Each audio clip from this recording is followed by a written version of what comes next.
चालू केलं का? तर भावांनो, डॉलरचे भाव 90च्या पुढे गेले. डॉलर जिंकला, रुपया हरला. आपली पुऱ्या जागतिक लेवलवर थुतू होत असताना आता आपल्या देशात काय अर्थतज्ञांची काय कमी नाही. तज्ज्ञ आणि चुते गोट्याखाली सापडतात.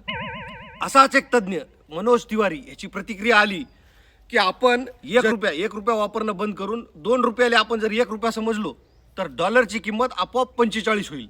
हाय की नाही भन्नाट? असे डोक्यावर पडलेले नमुने जर राजकारणी असतील तर कसं होणार या देशाचं? मनोज तिवारी साहेब, तुम्ही काय करा, तुम्ही जेवण म्हणून की नाही गू खात जा जनावराचा. म्हणजे जेवणाला काही फरक पडणार नाही, तुम्हाला पडेल. किंवा मग आपण असं करत जाऊ की आपण रुपयाला 100 रुपये समजू, म्हणजे डॉलर रुपयापेक्षा कमजोर होईल 10 रुपयानं. किंवा मग $1 आपण 4 आणे समजू, म्हणजे डॉलर झटक्यात कोमात. AM ला PM समज, म्हणजे विदेशात गेल्यावानी वाटेल. डिझेलला पेट्रोल समज, म्हणजे पेट्रोलचे भाव कमी होतील. मिठाला चटणी समज, 10 रुपयात अर्धा किलो येईल.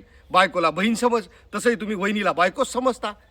चोराला पोलीस समज, गाढवाला बैल समज, गोबरला तुम्ही डाबर च्यवनप्राश समजता. तसं नुसती येड्याची नाही तर येड झव्याची यात्रा म्हणजे मोदी मंडळ. बाप नंबरी आणि त्यांचे कार्यकर्ते 10 नंबरी. यांच्या पार्श्वभागावर 10 लाथा घालून एकच मोजावी.